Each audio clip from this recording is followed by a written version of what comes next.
ont donné la vie, ils ont guidé nos premiers pas, ils nous aident à intégrer la société. Ils sont toujours là pour nous quand les autres nous tournent le dos. Eux, ce sont les parents. Alors, chers téléspectateurs de l'émission Sans Tabou, notre émission du jour portera sur enfants et parents. Est-ce que les enfants sont rédevables aux parents? À la question, certains restent formels en disant non, c'est leur droit de s'occuper de leurs enfants. Ça fait partie de leur responsabilité car aucun enfant n'a demandé à venir au monde. Pour d'autres, ah oui, les enfants doivent être rédevables aux parents. Et vous alors, j'imagine que vous avez déjà débuté le débat chez vous à la maison. Alors restez avec nous, ainsi que nos invités et Wendy là. Nous allons passer 5 minutes à en parler et puis nous verrons ce que ça va donner. On y va. Bienvenue à toutes et à tous dans votre émission Sans Tabou. Ce soir, nous allons parler d'enfants et parents. Est-ce que les enfants sont rédevables à leurs parents? Voici la question.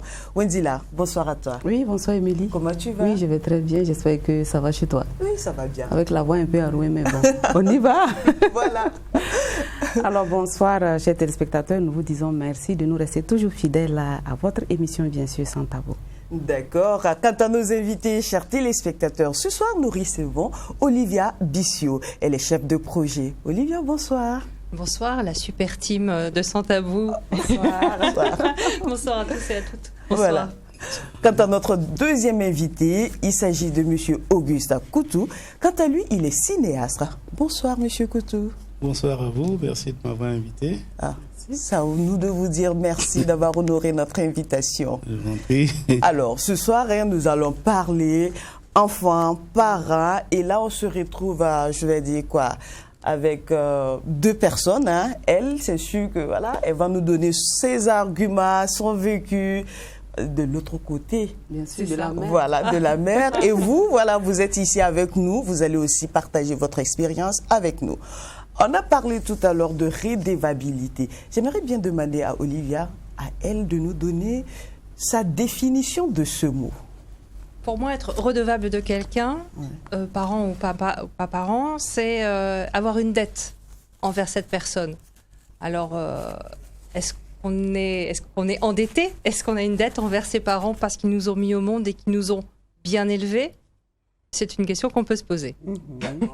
Pour vous, le mot rédevabilité, ça veut dire tout simplement avoir une dette envers quelqu'un. Exactement. Ok. Monsieur Coutou, vous, votre définition de ce mot? Oui, pour moi, bon, c'est une définition, je dirais, académique. Redevable, c'est vraiment devoir à quelqu'un de quelque chose, c'est qu'on dit redevable, devoir en contrepartie de quelque chose. Et je pense que appliquer aux parents et aux enfants, c'est notre paire de manches. Parce que, comme on dit, je ne sais pas s'il faut parler de dette ou s'il faut parler de sentiment, d'engagement, de devoir. Mais bon, on aura l'occasion d'en parler. D'accord. Puisque nous sommes dans le sujet, mais d'abord, c'est qu'on voudrait bien savoir le rôle naturel ou obligatoire envers les parents et des parents envers les enfants. Monsieur Kouti. Alors, pour ce qui est du caractère obligatoire de cette dette, on dirait qu'on commençons comme ça déjà. Je dirais que c'est tout à fait... Ça dépend, c'est une question sociologique. Lorsque on dit vous devez à vos parents, vous êtes redevable à vos parents, c'est pas seulement à vos parents. De façon générale, commençons déjà, dans la société, on est tous redevables à l'autre. C'est ça qui fait qu'on est en société. Le fait d'être ensemble, ça veut dire que nous devons quelque chose à l'autre. L'autre nous doit quelque chose et nous devons quelque chose à l'autre pour être en société.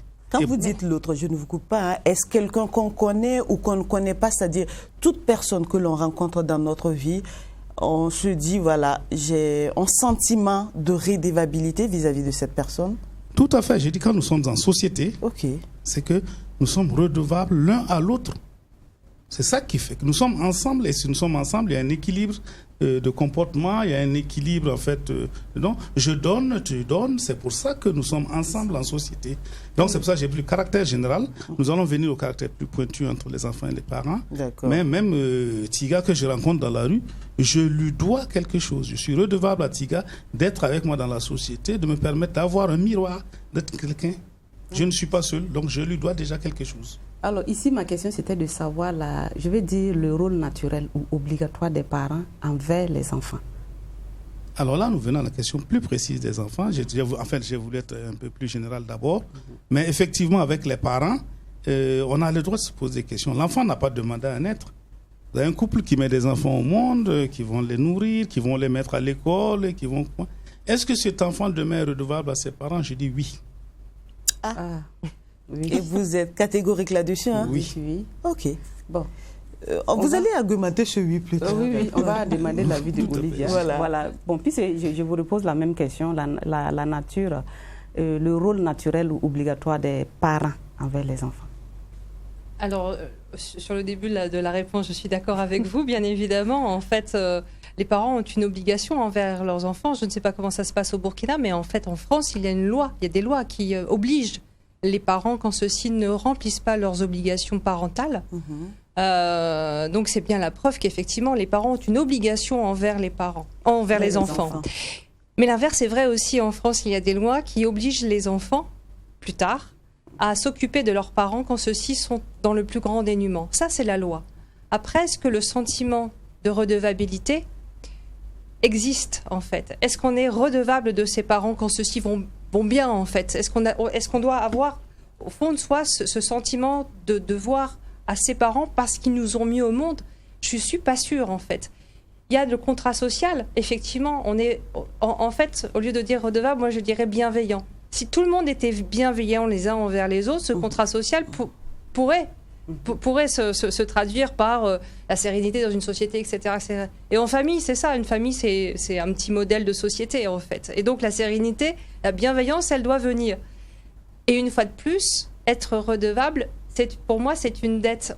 En tant qu'enfant, on n'a pas une dette envers ses parents. On a de la bienveillance envers eux quand ils nous ont aidés, quand ils nous ont poussés, quand ils nous ont appris à être une bonne plante, à devenir un bon adulte. Et en fait, ce que c'est qu'un adulte, pour moi, c'est un enfant qui s'est affranchi, en fait. Après, ça dépend de la situation de chacun. Mais au fond, moi, je trouve que non, les enfants n'ont pas de dette envers leurs parents en tant que tels. D'accord. Voilà quelque chose qui paraît paradoxal. Oui. On doit avoir de la bienveillance envers nos parents. Bien sûr. Mais c'est une dette. Si on doit avoir la bienveillance, c'est une obligation. Mais ça dépend des parents. C'est une obligation. Ça dépend des parents. Oui. Parce qu'il y a des parents qui élèvent mal leurs enfants. Il y a des parents qui sont, on va dire, des géniteurs, mais qui ne sont pas des parents aimants, qui ne sont pas des parents qui ont permis aux enfants de s'élever. Mais qui juge ça? Qui juge de ça? Qui juge si le parent était bon ou pas? L'enfant. Déjà, l'enfant, on peut très bien considérer que les parents sont selon mauvais. vous, il a un libre déterminisme. Il dit, mes parents se sont bien occupés de moi, je leur suis redevable. Ils ne se sont pas bien occupés de moi, je m'en fous, ça. Alors, à quel moment déjà on peut dire un parent s'est mal occupé d'un enfant? Parce que déjà on se dit, oui, les enfants, on entend tout le temps, ils ont le droit à l'éducation, à la santé, etc. Mais à quel moment on peut dire un parent ne s'est pas bien occupé de son enfant? La maltraitance psychologique, dire à un enfant qu'il n'est rien, qu'il ne sert à rien, etc. Ça, c'est de la maltraitance. Ça peut être sous l'effet de la colère qu'on le dit sans vraiment... Oui, effectivement. Mais quand c'est au quotidien, en fait, il y a des parents qui ont eu des enfants, mais qui sont... Il n'y a pas d'école de parents. Il n'y a pas de bons ou mauvais parents. Il y a surtout... Est-ce que ces enfants sont devenus des bons adultes? Est-ce que ces enfants grandissent dans un environnement bienveillant? On peut être bienveillant, mais faire des conneries en tant que parent. J'imagine que tous les parents font des bêtises, se posent des questions sur on fait bien, on fait mal. Ça, c'est le rôle des parents. Après, il y a autre chose. Il y a les violences psychologiques. Est-ce qu'un enfant qui a subi des violences est redevable à vie envers ses parents? Je ne suis pas certain. Et c'est à ce moment-là que la loi doit intervenir. C'est-à-dire qu'elle remet dans le droit chemin les parents. Et on peut aussi retirer les enfants des parents. Mais là, on s'éloigne un peu du sujet. Mais la redevabilité, pour moi, ça reste une dette. On aime ses parents, les parents nous aiment. Est-ce qu'on c'est pas de la redevabilité, en fait. Posé comme ça, vous savez, c'est une problématique qui, effectivement, comme je ne sais pas si on entend, vous avez dit, c'est assez pertinent comme question. Parce qu'on fait difficilement les limites du jugement de ça. Est-ce qu'un parent s'est bien occupé d'un enfant? Dans quelle limite on peut juger ça? Mais est-ce que l'enfant était un bon enfant? Parce que les enfants sortent avec leur caractère, avec leur comportement. Qu'est-ce qu'ils ont pu donner comme matériaux en termes même d'essence à eux-mêmes pour que leurs parents puissent s'occuper bien d'eux. Mais on arrive à la finale, quel que soit le parent qu'on a été, quel que soit l'enfant qu'on a été, est-ce qu'à la fin, on peut dire que les enfants ont l'obligation de bienveillance, pour emprunter le terme, vis-à-vis de leurs parents? Est-ce que parce que j'ai battu un enfant pendant son plus jeune âge, parce que je pensais que c'était la meilleure façon de le corriger, est-ce que pour ça, il doit me tourner le dos quand il aura 25 ans, il aura 30 ans, il sera un majeur? Non, je ne sais pas. Il faut qu'on se pose la question. Bien sûr qu'il faut se poser. Il y a quelque chose que Olivia a souligné ici, parlant de qu'il n'y a pas de bons parents, il n'y a pas de mauvais parents. Mais est-ce que, parlant de bons, de mauvais parents, mais qu'en est-on des parents irresponsables, qui ne prennent pas leurs responsabilités, qui mettent seulement l'enfant au monde et puis voilà? Qu'est-ce que, moi je sais pas, parents irresponsables, je ne connais pas de parents irresponsables. Émilie a parlé tout de suite des devoirs des parents. Il faut s'occuper de l'enfant, il faut qu'il se nourrisse, il faut que l'enfant se nourrisse. J'ai pas de moyens, je ne mets pas mon enfant à l'école, est-ce que je suis irresponsable? Alors, moi j'aime bien ce genre de questions. Voilà. C'est un problème de société. C'est vrai, c'est un problème de société. On n'arrive vraiment pas d'abord à se prendre en charge. Est-ce qu'on doit faire un enfant? C'est là aussi toute la question. Je reviens plus avant pour dire, est-ce que quand il faisait l'enfant, il savait qu'il n'allait pas avoir les moyens de le mettre à l'école? On fait des enfants dans une certaine condition, avec des espoirs pour l'avenir. Et puis après, si ça change, qu'est-ce qu'on fait? C'est ça le problème. C'est pour ça que je dis le phénomène, au-delà d'être chose, il est aussi sociologique. Madame Boisson, Olivier Bissio me dira que l'école est obligatoire. L'école est obligatoire parce qu'il y a les moyens de mettre tous les enfants à l'école en Occident.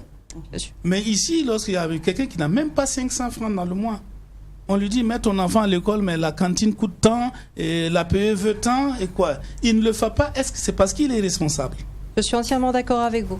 D'accord. Parce que j'allais vous poser la question à elle, que déjà quand on a demandé à quel moment on peut dire, voilà, un parent n'a pas été à la hauteur.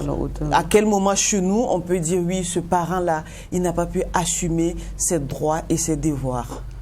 Ses responsabilités. En fait, je pense qu'un bon parent, c'est un parent qui aime son enfant, qui aime son enfant. C'est-à-dire que, effectivement, la différence, c'est que, on va dire qu'en France, l'école est obligatoire. Ici, c'est un peu plus compliqué. Et effectivement, mais c'est pas parce qu'on met pas son enfant à l'école ici qu'on ne l'aime pas, en fait. C'est une fois de plus, c'est la façon dont on élève l'enfant. On le fait grandir. Quelle boîte à outils on lui donne, en fait? Quel adulte ça va devenir? C'est tout ça, en fait, l'éducation. Et la redevabilité, si on parle de ça, c'est est-ce que j'ai eu une bonne boîte à outils? Que je sois allée à l'école ou pas? Est-ce que, en gros, est-ce que je sais dire bonjour, au revoir, merci? Voilà. En fait, pour moi, c'est ça, être un bon parent. C'est aussi écouter l'enfant dans ses différences, écouter l'enfant dans ses richesses. S'il n'est pas comme moi, j'ai envie que mon enfant soit, est-ce que je vais accepter cette différence? Un bon parent devrait pouvoir le dire. Oui, il n'est pas tout à fait... Voilà, je rêve de certaines choses pour lui. Il va pas tout à fait dans ma voie, mais c'est pas grave, je vais l'aider à... Et c'est ça, en fait, être bon parent. Mais pour moi, être bon parent, c'est surtout aimer son enfant dans ce qu'il est. D'accord. Monsieur Coutou? Alors bon, est-ce que, je posais aussi la question est-ce que parce qu'on a failli, on doit être sanctionné? Parce qu'on a vu des enfants qui ont vécu vraiment dans la maltraitance, qui ont vécu et oui, qui sont devenus, mais qui se sont retournés. Il y a des exemples qui sont retournés. On dit, c'est quand même mon père et ma mère. Je ne peux pas les abandonner. Voyez, il y a un sentiment sociologique. Comme on dit, c'est la façon dont la société a éduqué cet enfant. Parce que l'enfant n'est pas seulement éduqué par ses parents. Il y a des corpus qu'il prend de toute la société. Qu'est-ce qu'un père, qu'est-ce qu'une mère? Et on nous apprend à vie, quel que soit le défaut de ton père, quel que soit le défaut de ta mère, il demeure ton père et ta mère. Et tu as pour obligation de lui venir en aide. À obligation. Tu as pour obligation. D'accord. Et lorsqu'on va vous sortir, on va dire, vous êtes devenu millionnaire aujourd'hui, vous êtes milliardaire aujourd'hui, mais il n'y a pas de raison que votre mère dorme dans cette case-là. Et pourtant, peut-être que cet enfant, on l'a pris dans... Sa maman l'a abandonné à la naissance. Il a peut-être été élevé dans un orphelinat. Et il s'en est sorti tant bien que mal. Et il revient, il est reconnaissant. À ce moment, c'est une reconnaissance. Et il y en a même qui, et ça dépend de comment il était éduqué. Il y en a effectivement qui vont dire, oh, mais je m'en fous, elle a qu'à mourir, elle va failli me laisser mourir. Mais est-ce qu'à ce moment, faut-il condamner l'enfant parce que les parents ne se sont pas occupés de lui, et puis voilà, et lui aussi, il a grandi dans ça, il vit sa vie. C'est pour ça que je dis toujours, je ne juge pas, j'apprécie. On dit telle mère, telle fille, tel père, tel fils. L'expérience nous a montré que ce n'est pas vrai. Mais il y a des bonnes mamans qui mettent au monde des sorciers, il y a des sorcières qui mettent au monde des bons enfants. Chacun n'est unique en son genre. La société façonne les individus par rapport à la boîte à outils, je dirais, qu'on lui a confiée. Non, c'est de la pâte à modeler. Ça. Et vous recevez de partout. Vous recevez des parents, vous recevez de la société, c'est-à-dire à travers l'école, à travers vos amis, à travers le voisinage, vous recevez quelque chose. Qu'est-ce qu'on a fait de ce garçon? Mais l'exemple général, c'est que quel que soit Alpha, de façon sociologique, nous sommes en Afrique, quel que soit le caractère de ton père et de ta mère, il demeure ton père et ta mère. On dit souvent que ce sont des dieux sur terre. Je vois que Olivier veut répondre. Oui, au fond, je suis d'accord avec vous sur ça. Et en fait, si on compare la société occidentale et la société africaine de ce très très grand continent, non, l'Afrique n'est pas un pays, mais bien un continent. Merci de l'avoir souligné. Certains l'oublient. Oui. Si on compare, en fait, on voit l'effritement de la société occidentale. Parce que justement, la famille s'effrite. Il y a un effritement de la société parce que la cellule familiale s'effrite. Parce que, une fois de plus, les enfants sont laissés, ils grandissent un peu comme des herbes folles. Voilà. Alors qu'ici, un enfant, le voisin peut le corriger. Il n'y a pas de problème, en fait. En France, vous ne verrez jamais ça. Si jamais un enfant fait une bêtise et qu'il est réprimandé par une voisine, l'instit ou autre chose, alors là, c'est bon... Vous avez affaire à... Mais de plus en plus, on est en train de verser dans ça ici. Alors qu'ici, ce qui est formidable, c'est que les tantis, elles peuvent corriger l'enfant. Même des inconnus peuvent corriger l'enfant. Enfin, bon, c'est ce qu'on dit, mais de plus en plus. Le problème, c'est ça. Le problème de l'Afrique aujourd'hui, ces valeurs, nous les perdons parce que nous assistons aujourd'hui aussi en Afrique à des gens qui se comportent comme en Occident. Vous n'avez pas le droit de corriger l'enfant du voisin, vous n'avez pas le droit de corriger un petit enfant de passage. Vous savez que ça existe aujourd'hui. Oui, ça existe aujourd'hui. Il y a des hommes qui se permettent, il y a des gens qui se permettent d'aller prendre à partie l'instituteur, le frapper. Oui. Parce qu'il a corrigé. Aujourd'hui, ça fait... Non, ça déteint sur l'Afrique. Vous savez qu'on est... Bon, je ne vais pas revenir là-dessus, mais nous sommes en train de prendre la teinte. C'est ça. Et tout à l'heure, vous avez parlé de quelque chose en disant que un parent qui abandonne son enfant, et lorsque cet enfant réussit, cet enfant se doit d'être rédévable toujours à ce parent. Quand on regarde un peu dans notre société actuelle, on a vu plusieurs fois des mères qui ont dû abandonner des enfants dans des caniveaux, où après on a dû repêcher cet enfant. Bon, l'enfant va grandir dans un orphelinat. Moi, j'aimerais toujours vous demander, Monsieur Coutou, est-ce que cette mère mérite toujours je sais pas, l'amour d'abord. Ne la jugez pas parce que vous ne savez pas. C'est pour ça que je dis, elle ne mérite pas. Pourquoi vous direz qu'elle ne mérite pas? Non, moi je pose la question d'abord. Est-ce que vous pensez vraiment que cet enfant pourra d'abord avoir de l'amour? Parce que pour être rédévable vis-à-vis de quelqu'un, il faut avoir ne serait-ce que, voilà, un peu d'estime pour cette personne. Oui.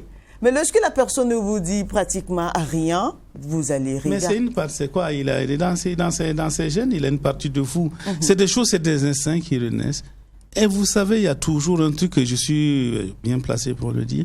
Quand je dis ma mère, quand je dis mon père, ça renferme beaucoup de choses. Il y a plein d'enfants sur cette terre qui n'ont pas eu l'occasion de dire ma mère, qui n'ont pas eu l'occasion de dire mon père. Excusez-moi. Et c'est comme ça. Donc, ça, c'est des mots magiques. Hein? Mon père, ma mère. Vous allez dans des écoles et des enfants tristes parce qu'ils peuvent parler de leur père, ils ne peuvent pas parler de leur mère ou l'inverse. Donc, à partir de ce moment, je pense que quel que soit l'âge d'un individu, quand ces éléments de votre famille rentrent en ligne de compte, vous révisez toujours ce que vous avez comme prise de position. Mais est-ce que quelque part, dire mon père, ma mère, ce n'est pas aussi une appellation qu'on doit mériter? Si, on en est. Oui, moi à la maison, vous êtes déjà la goutte de liquide de quelqu'un, on dirait au concours. Il faut aussi vous êtes la goutte de liquide. Le premier mérite, c'est ça. Vous l'avez conçu. Un père, c'est pas. Est-ce que c'est seulement la conception? C'est des degrés de mérite, je dirais, mais c'est déjà un mérite. Mais c'est quoi? Parce que moi, je fais bien la différence entre des géniteurs, géniteurs et les parents, enfin le papa, la maman, c'est-à-dire les gens qui ont aimé cet enfant, qui l'ont fait grandir et qui lui ont donné une fois de plus la bonne boîte à outils. Et c'est toute la différence.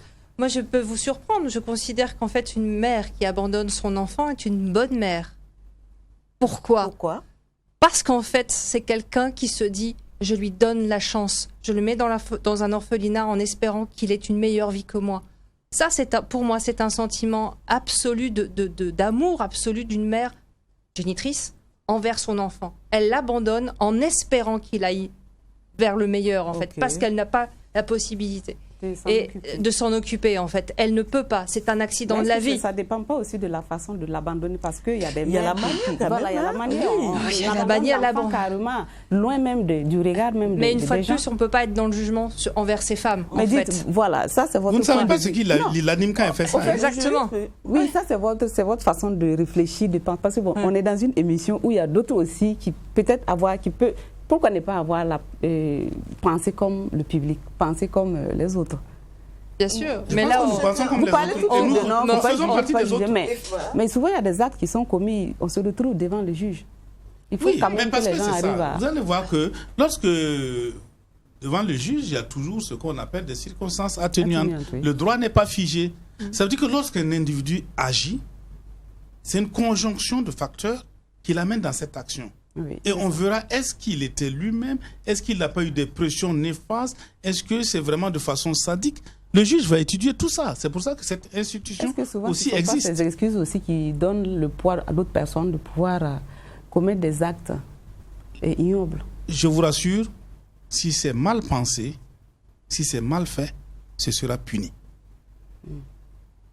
D'accord. Ok. Olivia, vous voulez ajouter quelque chose? Non, et donc la redevabilité, c'est extrêmement difficile à définir.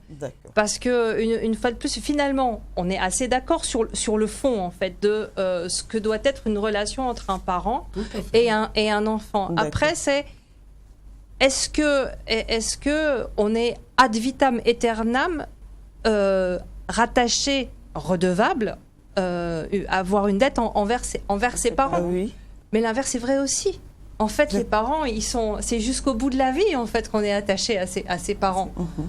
Dans 90% des cas. Parce qu'il y a des gens qui ne parlent plus à leurs parents, etc., les ruptures familiales. Mais on avance sur le même chemin ensemble, en fait. Avec parfois des accidents de la vie. Mais vous savez, on a un cliché ici, par exemple. Souvent, on discute, et par exemple, un cliché, ici en Afrique. Mais vous êtes là, vous traînez, vous êtes là, à 45 ans, vous êtes encore dans la cour de vos parents. En Europe, là, vous avez 18 ans, votre père vous fout dans la rue à coups de pied. Non, je vous explique. C'est ce qu'on disait aux gens. Tout en oubliant que ce n'est pas la même chose. À 18 ans, tu fous ton enfant dans la rue, tu le fous dans la rue pour faire quoi? Mais chez vous, peut-être qu'à 18 ans, il a l'âge d'avoir le RMI ou quoi, il est au chômage, ou bien il a encore pris en charge par une école. Le problème, c'est ça la différence.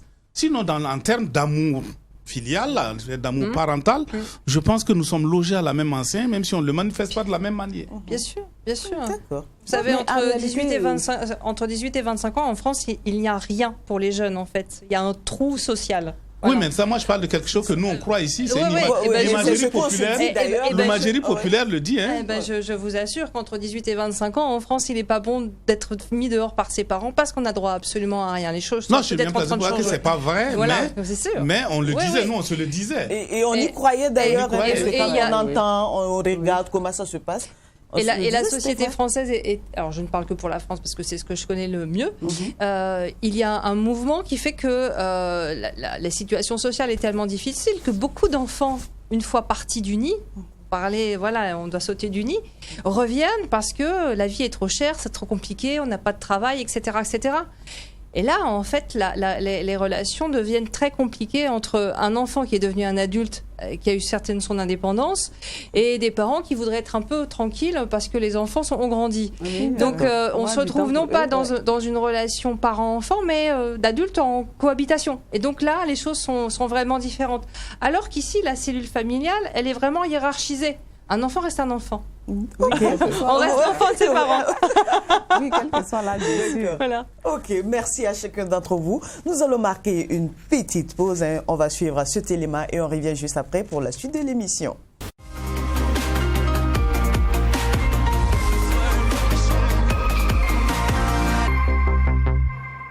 C'est normal qu'on soit redevable à nos parents, vu que c'est eux, ils ont tout fait pour qu'on soit dans les bonnes conditions dans la vie.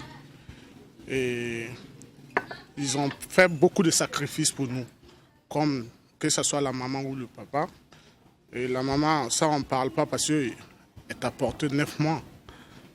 Et pendant ces 9 mois-là, elle a vu tout, tout bon, voilà. Donc, quand on revient, je vous dis, c'est normal qu'on soit redevable à nos parents. Bon, moi je peux dire qu'ils ne sont pas obligés d'aider leurs parents, voilà, parce qu'ils sont pas, d'abord, ils n'ont pas demandé à venir dans ce monde. Donc une fois qu'ils arrivent, d'ailleurs même c'est les parents qui sont redevables envers leurs enfants, puisque quand tu décides d'avoir un enfant, tu dois s'occuper de l'enfant jusqu'à un certain âge qu'on appelle l'âge de la majorité. Et après maintenant, cette tranche d'âge-là, si l'enfant commence à voler de ses propres ailes, il n'est pas obligé de venir voir toi. Bon, ça c'est, moi je parle de façon générale, mais chez nous en Afrique il y a des exceptions. Parce que chez nous en Afrique, bon, nos grands-parents ou bien nos parents, ils ont tendance à mettre au monde des enfants dans le but que ces enfants-là viennent les aider. Comme on aime dire en Morée, que voilà, donc c'est pour dire que bon, c'est pas une obligation en tant que telle, mais sur le plan moral, là, c'est pas quand même acceptable que tu puisses voir tes parents souffrir pendant que toi tu es réussi. Moralement parlant, c'est inacceptable quand même. Voilà, donc je peux dire que c'est pas une obligation, mais c'est pas une obligation en tant que telle. Il y a une obligation juridique qu'on peut condamner un enfant d'avoir refusé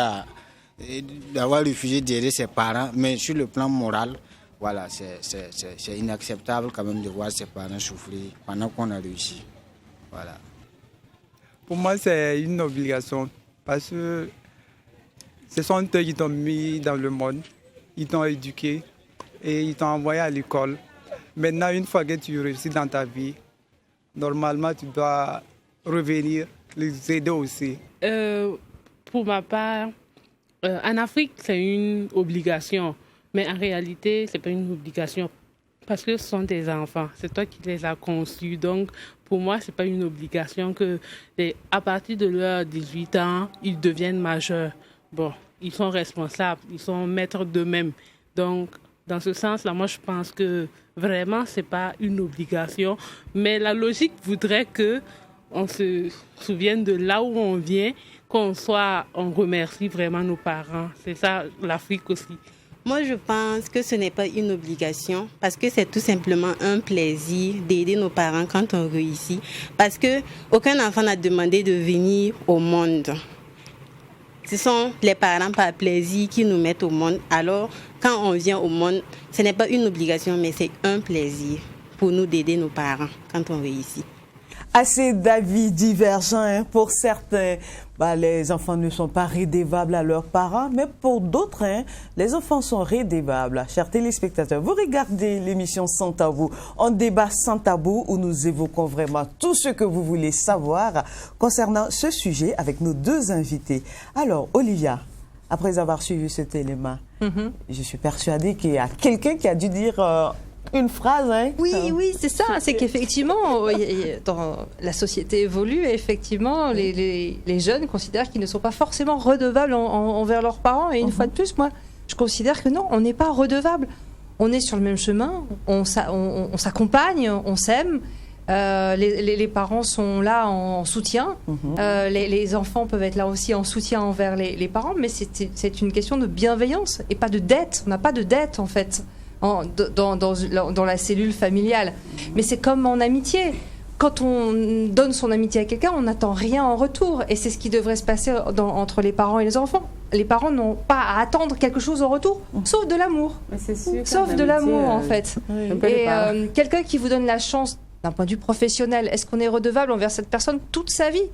Non, on peut lui dire merci. On peut continuer à dire grâce à cette personne, etc. Mais on n'est pas plus redevable, en fait. Il n'y a pas de dette, en fait. Donc, pour vous, le mot redevable reste un peu fort. Oui. Voilà. OK. Monsieur Coutu. Non, moi, je voudrais qu'on reprécise, parce que quand on dit redevable, ce n'est pas forcément matériel, ce n'est pas forcément... Mais le sentiment de redevabilité nous met dans une situation où nous avons quand même un comportement de nature, en fait, à remettre l'autre dans un cadre, à lui reconnaître, en fait, quelque chose. Oui, je vais revenir je commence par le dernier exemple. Quelqu'un qui vous a trouvé un emploi, on peut dire tous les jours que c'est grave. Non, quelqu'un qui vous trouve un emploi, manifester sa redevabilité, c'est réussir dans cet emploi, c'est de ne pas décevoir les employeurs, c'est briller dans cet emploi, et tout ça, c'est de la redevabilité. Ce n'est pas parce que je vais dire, il m'a trouvé un emploi, je vais aller lui donner un mouton à chaque tabaski, non, c'est pas comme ça que moi je conçois la redevabilité. Monsieur Coutu, quand vous parlez d'amour vis-à-vis des... Je prends le cas des parents, où l'enfant a l'obligation d'aimer le parent. Est-ce que cet amour-là, on ne le mérite pas à un moment donné? Oui, quand vous parlez... Parce qu'il ne s'agit pas seulement de concevoir l'enfant. La conception de l'enfant, c'est bon, c'est bien. Mais vous parlez de quelque chose... Mais après, il y a la chute qui est là. Non. Émilie, vous parlez de quelque chose de peu préhensible.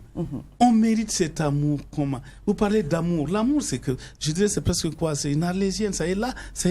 On ne peut pas apprécier ça. Quand on mérite un amour, c'est par ses actes. Et le degré d'amour peut justifier le degré de redevabilité. Et pour justifier son amour aussi, c'est à travers des actes, c'est à travers des paroles. Mais vous avez des gens qui ne manifestent pas leur amour de la même manière. Il y a des gens qui ne le manifestent pas. Alors, il y a des gens qui battent leur femme parce qu'ils sont amoureux d'elle. Ah oui, bon là c'est un autre cas en réalité. Il y a des gens qui manifestent leur amour dans ce sens. C'est pour ça que je dis, lorsque nous partons dans ce sens, nous allons nous perdre. Allons d'un postulat. Est-ce que vous avez mis des enfants au monde? C'est une question de génération. Est-ce que ceux qui sont là, qui ont mis des enfants au monde, attendent que ces enfants leur rendent l'appareil, leur rendent la monnaie? Mais à vous écouter, c'est l'impression que nous avons. Mais oui, parce que c'est comme ça que c'est conçu. Depuis la nuit des temps, les générations se renouvellent parce qu'à un moment donné, lorsque vous prenez même le proverbe de « si vieillesse pouvait, si jeunesse savait », c'est pour dire que chacun évolue dans un cadre. Parce que c'est des petites boîtes qui se remplace, c'est un jeu de chaises musicales, chacun joue son rôle et s'en va. Mais voilà, monsieur Coutu, puisque quand on parle de redevabilité ici, il y a plein d'enfants, il y a plein d'adultes qui souffrent dans ce cas-là. Puisqu'on est comme dans un cercle enfermé, comme dans une prison où on doit obligatoirement rendre le pareil des choses, de ce que les parents, et puis même les parents même en parlent. Mais moi, je t'ai mis au monde, mais tu ne dois pas me laisser comme ça. Les parents, au fait, quelque part, ils sont en train de vouloir réaliser, bien sûr, leurs rêves à travers leurs enfants. Et leurs enfants, à ce moment, qui sont des adultes déjà, ne vivent pas. Tout simplement parce que dans nos sociétés, il y a un proverbe qui est pion sur rue. L'âne met au monde pour reposer son dos. Et ce qui sous-entend que les parents mettent au monde des enfants pour prendre la relève, pour les aider dans leur chat. Parce qu'à un moment donné, ils n'auront plus la force de le faire. Et quelqu'un disait tantôt que plus tu as de la main-d'œuvre, plus tu as de la richesse. Les champs étaient cultivés par les enfants à un moment donné. Donc, un père qui a 2 enfants et un père qui a 4 gaillards costauds, c'est pas pareil. Donc les enfants ne sont pas conçus par amour alors. C'est ça. En fait, là, ce que vous êtes en train d'expliquer, c'est que les enfants, c'est les assurances-vie des parents. Mais non, moi, je ne suis pas l'assurance-vie de mes parents. Mais je leur ai dit clairement. Mais notre société, c'est comme ça. Vous pouvez le dire, mais nous sommes comme ça, comme je l'ai dit. Ce proverbe, pourquoi il a pioché? Je vais terminer parce que c'est assez évocateur, parce que c'est démocrate. Et lorsque cette phrase, une fois, il y a un de mes oncles qui l'a sorti, et il y a un autre qui lui a retoqué que c'est pas l'âne de Ouagadougou. Aujourd'hui, vous voyez des ânes Par exemple, la charrette que l'on tire est bien chargée. Il y en a deux. Il y a deux ânes qui tirent la charrette. Donc, quand le premier oncle a dit, l'âne met bas pour reposer son dos, il lui dit non, c'est pas les ânes de Ouaga, c'est pas l'âne de Ouaga maintenant. Parce qu'aujourd'hui, pendant que la mère, elle tire le bois, le fils, il tire le sable. C'est pour dire qu'aujourd'hui, on est plein à ce sentiment-là. Il faut que chacun se batte. Donc, ça a changé un peu. Mais il ne demeure pas moins que, comme on m'a dit, moi je le dis comme ça, hein, les enfants sont l'assurance vie des parents. Mais je vais vous le démontrer après, c'est pas grave. Mais ce qui veut dire au fond que la société ne peut pas changer, que la société ne peut pas évoluer. Alors, je ne suis pas en train de dire que la société d'Ouzien est la meilleure. Je ne suis pas du tout en train de dire ça. Oui. Mais est-ce qu'il n'y a pas... Le fait de dire à ses enfants, tu as l'obligation tu es mon héritier et donc tu dois être dans la ligne de... Moi, je connais plein de gens à qui on a dit ça, qui sont soit en rupture familiale, soit sont les plus malheureux de leur vie, parce que c'est pas leur vie, justement, en fait. Le fait d'être redevable, c'est-à-dire d'être dans la ligne absolue des parents parce qu'on est redevable pour eux, fait que les enfants ne sont pas les plus heureux de la vie. Et quand on est parent, qu'est-ce qu'on veut ? Eh bien que ses enfants soient heureux. Et donc la liberté, en fait, c'est de dire à ses enfants, volez de vos propres ailes. Vous n'êtes pas redevable parce qu'on vous aime. Et l'objectif d'un parent, une fois de plus, c'est la boîte à outils, c'est aimer les enfants et leur donner la possibilité de vivre leur vie, en fait. Après, on peut toujours revenir au nid. Ça, il n'y a pas de souci. Mais avec l'amour absolu. Sans retour, parce que quand on aime, en fait, on n'attend rien en retour. Et c'est logiquement, un parent. Mais ça, c'est peut-être. Il n'y a pas d'amour sans marmite. Lorsque chez nous, quand on dit le ménage, quand on dit le foyer, c'est parce qu'il y a une marmite qui se pose sur le feu. Et cette marmite sur le feu, elle vient de quoi ? Elle vient des éléments du grenier. Elle vient des éléments de la collecte champêtre des femmes. C'est un tout. Lorsque vous parlez d'amour, c'est difficilement quantifiable. Donc, mais est-ce qu'ici on parle... On fait les enfants, effectivement, non. Et je vous réponds, on fait les enfants, non pas par amour, mais par nécessité. Pour pérenniser la génération. On fait l'amour pour faire des enfants, et on fait l'amour et on fait les enfants par nécessité. La société nous recommande de faire des enfants. C'est notre société africaine. Vous ne faites pas, plus vous avez d'enfants, on dit les enfants c'est la richesse. C'est comme ça que c'est conçu, ça a changé. On me dit la société évolue, on est beaucoup plus occidentalisé, nous avons des conceptions. Mais à l'origine, en Afrique, plus tu as d'enfants, plus vite tu vas à la retraite. Tu vas plus au champ. Lorsque tu as 12 gaillards qui peuvent aller au champ, tu peux te permettre d'aller au cabaret, passer tout ton temps, prendre une troisième petite femme, une quatrième petite femme, tu n'as plus besoin. Mais en disant aux enfants qui sont rédevables aux parents, est-ce qu'à un moment donné, nous ne poussons pas ces enfants-là à aller faire des choses qu'ils ne voudront pas faire? Je prends un exemple où souvent vous rencontrez des filles qui font le trottoir, mais elles vous diront, je le fais parce que voilà, ma maman a besoin de ci, ma maman a besoin de ça. Certains vont voler. N'importe quoi. Mais oui, la plupart, c'est mais ça, c'est injustificatif. Ou même quelqu'un qui part voler en se disant que oui, la société m'a dit je suis rédevable vis-à-vis à mes parents. Mes parents sont dans des difficultés. C'est à moi, obligatoirement, voilà, de les aider. J'ai pas les moyens. Donc, je vais m'adonner à faire du n'importe quoi. Mais aucun parent ne sera fier de savoir que sa fille ou se prostitue ou que son fils vole pour le nourrir. Bon. Mais il y a des parents qui le savent bien. Que c'est pas évident, parce qu'il y a des parents qui le savent. Mais je me dis, ça, c'est une justification. Je le fais parce que je dois m'occuper de mes parents.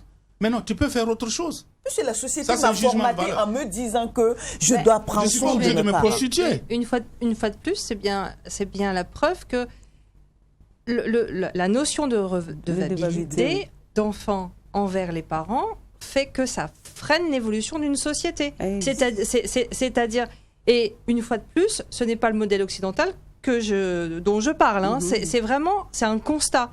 Parce qu'en Occident, il y a une décrépitude de la société. Mais ce que je veux dire, c'est que, une fois de plus, la notion de redevabilité, pour moi, elle me choque. Parce que, je n'ai pas demandé à venir au monde. 2, mes parents ont une obligation envers moi quand je suis enfant pour me faire grandir. 3, ils doivent juste m'aimer pour ce que je suis. Et si j'ai pas envie d'être dans la ligne de mes parents, c'est pas un problème. Ils doivent continuer à pouvoir m'aimer. Et la seule redevabilité que j'ai, c'est de les aimer en retour. C'est de pouvoir dire, moi, je suis fière de mes parents parce qu'ils ont fait des choses pour moi. Mais il n'y a pas de rétribution, en fait. Donc, s'ils n'ont rien fait pour vous, vous n'avez pas... Voilà. Ah, mais certainement pas. Oui. Je vais vous expliquer pourquoi pour elle c'est comme ça. Parce qu'elle est d'une société où il y a un mécanisme qu'on appelle la redistribution et qui fonctionne bien, qui fonctionne de façon cartésienne. Parce que le système de retraite, par exemple, aujourd'hui, vous travaillez, on vous prélève des UTS, vous payez des retraites à des vieux. Nous ne sommes pas encore à ce stade-là pleinement dans nos pays. Nous ne sommes pas encore dans ce stade. Mais de façon globale, la société fonctionne sur ce phénomène de redevabilité. Aujourd'hui, les jeunes travaillent pour payer des retraites à des vieux qui ne travaillent plus. Est-ce que c'est Et normal? aujourd'hui, non, mais non, ça, on va le juger après. Oui. Mais je dis, c'est comme ça que ça fonctionne. Ça a fonctionné d'une autre manière longtemps avant. Aujourd'hui, il y a une nouvelle forme en Europe. Vous voyez aujourd'hui que les vieilles personnes vivent sur les impôts. Je vous rassure, ça ne va pas durer. C'est-à-dire que moi, ça ne va pas durer, je ne sais pas. Mais pour le moment, c'est comme ça. Oui, mais ma question, c'est de savoir est-ce que c'est normal. Elles vont vivre, faut pas que ça choque quelqu'un, elles vont vivre, elles vont mourir. D'autres vont venir à la retraite, vont vivre de ceux qui travaillent, ils vont mourir, et c'est comme ça. Oui, et dans notre société précisément, où les jeunes travaillent pour aider les vieilles personnes, est-ce que vous trouvez cela normal, M. Coutu? Le mécanisme social est là. Qui suis-je pour vouloir le changer? Alors, je pose autrement ma question. Est-ce que ces personnes-là est-ce que ces personnes méritent?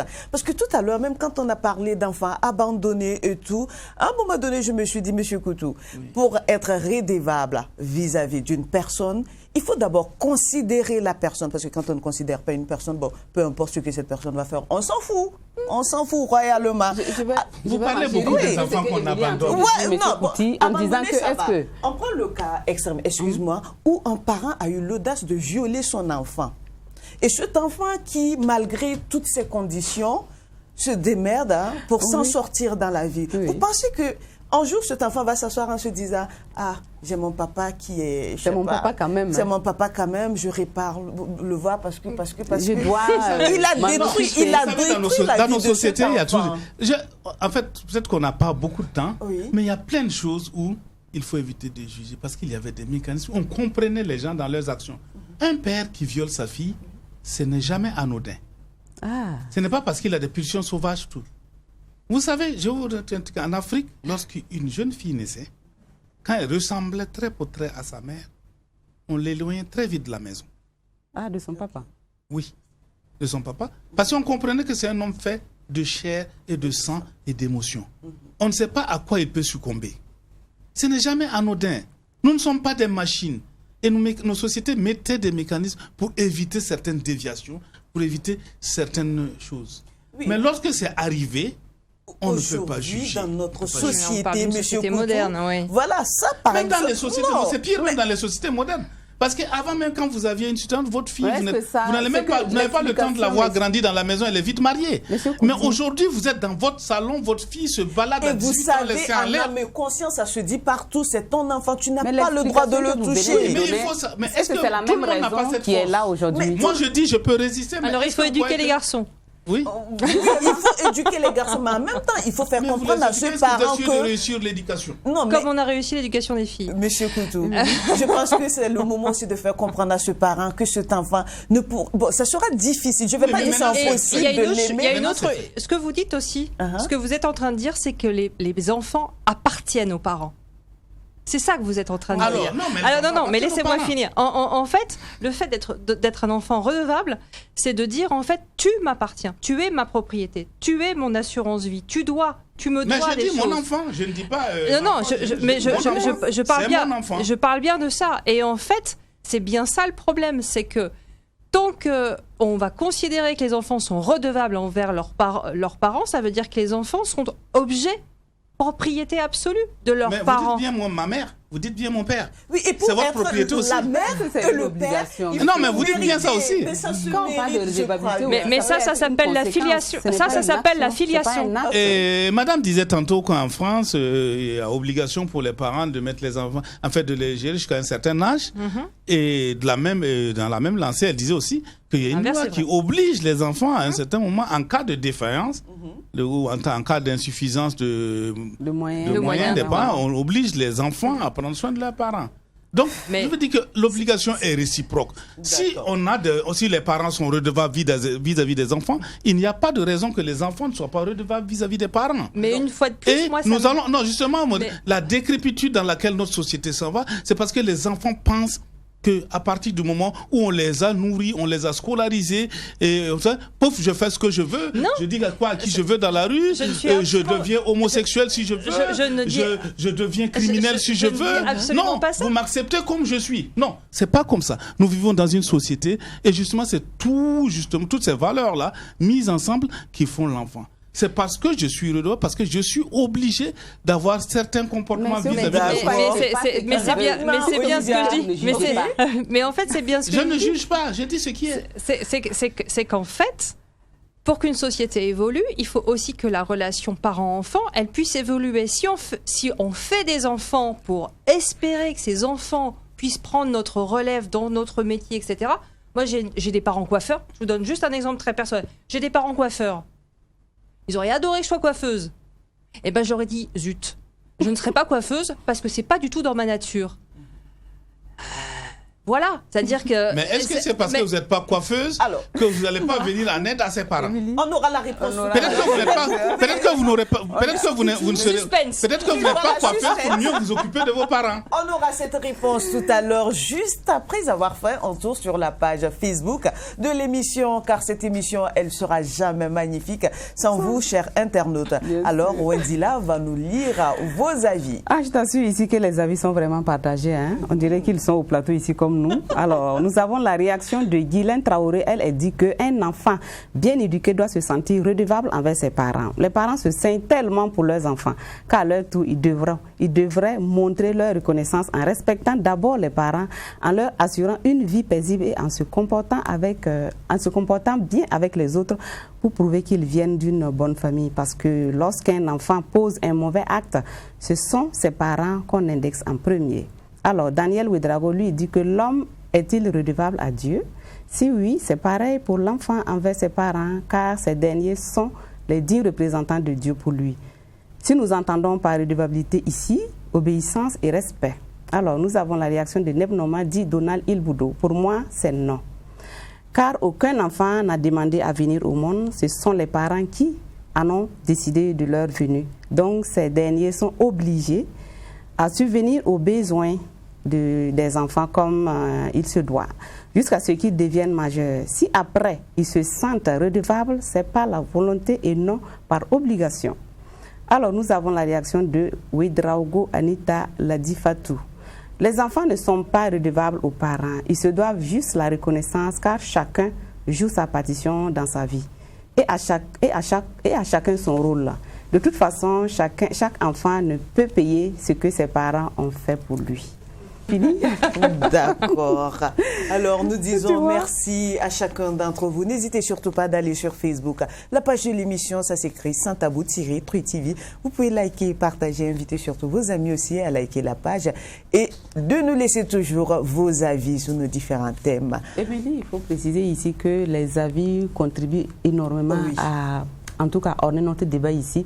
Même si vous n'avez pas entendu votre nom, soyez sûr que votre avis a compté plus ici. Ça nous a permis encore d'avoir du contenu dans notre émission. Voilà, et nous lisons toujours, bien évidemment, tous les commentaires. Mais malheureusement, vu le temps qui nous est parti, on ne peut pas du tout lire. Désolée une fois de plus. Alors, Olivia Suspense. Voilà. Et donc, effectivement, l'héritage, mon héritage aurait été que je devienne coiffeuse, ce qui n'était pas du tout mon but dans la vie, en fait. J'avais pas du tout envie de ça. Et c'est vrai que la pression sociale, ça on en a peu parlé, mais la pression sociale voulait que moi aussi je sois coiffeuse. Il n'y avait aucune raison que je ne le sois pas, puisque mes parents l'étaient. Donc cet héritage, il était simple, il n'y avait plus qu'à suivre le chemin. Et ben non, en fait. Et c'est pas pour ça que je les aime pas. Bien au contraire. Pourquoi ? Pas parce qu'en fait, ils m'ont laissé faire exactement ce que je voulais. La liberté. Et je les aime pour ça aujourd'hui. Mais je me sens tellement pas redevable, en fait. Je n'ai aucune dette envers eux, sauf la dette de l'amour. Concernant les commentaires tout à l'heure, excuse-moi, voilà, sur la page Facebook, vous avez bien écouté les avis. Et il y a quelqu'un qui a bien dit, est-ce que l'homme est redevable à Dieu? Voilà.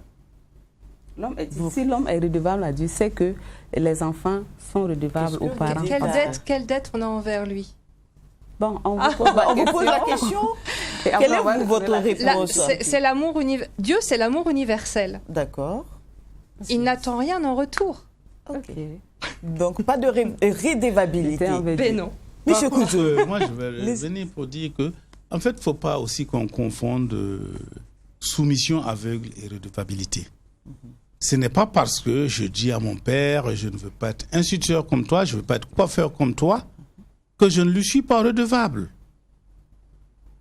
Je vais faire quelque chose de ma vie, autre que celle que tu as fait, la tienne, mais tu demeures mon père et j'ai le devoir de te venir en aide, en appui aux besoins. Et même rien que pour le plaisir. Vous avez des gens, leurs parents même sont 50 fois, 500 fois plus riches qu'eux, mais ils effrient toujours le besoin de leur apporter quelque chose. Ça, c'est ce qu'on appelle effectivement le devoir d'amour. Mais lorsque la redevabilité, c'est un peu ça. C'est pas forcément moi, c'est pas pour autant que, effectivement, chaque père s'assoit. Bon, j'ai 50 ans, mon fils a 21 ans, ma fille a 17 ans, mon fils... Bon, je fais plus rien. Bon, vous, les gars, écoutez, occupez-vous de moi. Non, c'est pas ce genre de redevabilité qui est l'idéal. C'est même pas de ça qu'on parle, je pense. Mais d'accord. Non, je parle... Oui. Existe quand même. Non, justement, ça existe. C'est ceux-là qu'il faut blâmer. Ok. C'est cela qu'il faut blâmer. Parce qu'en ce moment, peu importe que vous soyez coiffeuse, peu importe que vous soyez quoi, ces parents vous pousseront à faire tout ce qu'ils vous pourrez, mais pourvu que vous amenez quelque chose à la maison. Et c'est ce genre de parents-là qui acceptent que des filles se prostituent pour leur amener quelque chose, que des gens volent pour leur amener quelque chose. La redevabilité, dans ce sens-là, c'est pas, moi je vois pas ça comme ça. Mais je vois seulement qu'un équilibre de quelqu'un qui a utilisé, qui a mis toutes ses forces, qui a utilisé toute toute son énergie pour vous porter en haut, et vous devez pouvoir lui tendre la main parce qu'il est devenu faible. Pour le hisser, vous allez vous asseoir ensemble sur le même strapontin et manger de la vie. Ok. Et tout à l'heure, elle lisait les avis des internautes. Je vous ai vu sourire à un moment donné. Surtout quand la question a été posée, est-ce que l'homme est redevable à Dieu? Ah oui. Alors voilà, ça c'est un truc, voilà quelque chose... Oui, j'ai juste souri parce que, ouais, on nous amène dans les débats souvent, je dirais même un peu métaphysiques, c'est Dieu. Et puis, alors nous, quand on nous posera la question qui est Dieu, on ne répondra pas de la même manière. L'homme serait redevable à Dieu, pourquoi? Quel rapport l'homme a avec Dieu? Ça commence par là. Nous n'avons pas les mêmes rapports avec ce que vous appelez Dieu. Moi, je dirais peut-être que voilà, comme vous avez parlé d'amis, Dieu c'est mon ami. Tout ce que je sais de Dieu, c'est un ami. Donc cela dit que le rapport sinon, entre Dieu... j'ai vraiment... Non, on n'a pas ce rapport de hiérarchisation avec cette entité. Vous l'appelez Jéhovah, vous l'appelez Rasa. Il y a cette entité supérieure. Donc moi, je suis dedans. Donc, est-ce que l'homme est redevable vis-à-vis de Dieu? C'est quel Dieu? Parle-t-on. C'est qui? C'est quel Dieu? Donc, je ne vais pas rentrer dans ce débat, parce que ça va être assez compliqué. Voilà, c'est assez chose. Mais en fait, j'ai juste souri parce que, pour dire que lorsque nous engageons un débat comme ça, chacun tire la ficelle qu'il arrange pour argumenter. Donc lui, il amène ça dans une position assez métaphysique pour dire que ça devient difficile. C'est difficile à saisir. Voilà, c'est pour ça que j'ai souri, c'est tout. D'accord. Voilà. Merci vraiment à chacun d'entre vous. Malheureusement, nous sommes à la fin de l'émission. Alors, pour refaire une émission, parce qu'on n'a pas fini de parler. On va te permettre quand même de nous laisser quelques mots. En fait, c'est un sujet très intéressant parce que ça parle de société. En fait, ça parle pas juste de la cellule familiale, c'est une micro-société et on parle de société en fait. Je rebondis sur le début, est-ce qu'on est tous redevables les uns des autres? Voilà. C'est la question. Et pour vous, vous restez toujours là-dessus, hein? Oui, moi aucun enfant n'est redevable à ses parents. Aucun enfant n'est redevable. Mais reconnaissant, peut-être. Oui, reconnaissant avec alors évidemment, c'est toujours pareil, ça dépend des parents, mais avec cet amour qu'on doit avoir, non, qu'on a au fond pour ses parents. On a pour ses parents. Est-ce que cet amour-là, ça se mérite, oui ou non? L'amour, ça se mérite, oui. D'accord. Monsieur Coutou, nous sommes à la fin de l'émission. Alors, donc, je veux dire, c'est effectivement un très beau sujet, qui est assez important parce que je trouve que c'est vraiment, comment on appelle, c'est une problématique qui peut impacter, qui impacte fortement les rapports que nous avons dans nos sociétés.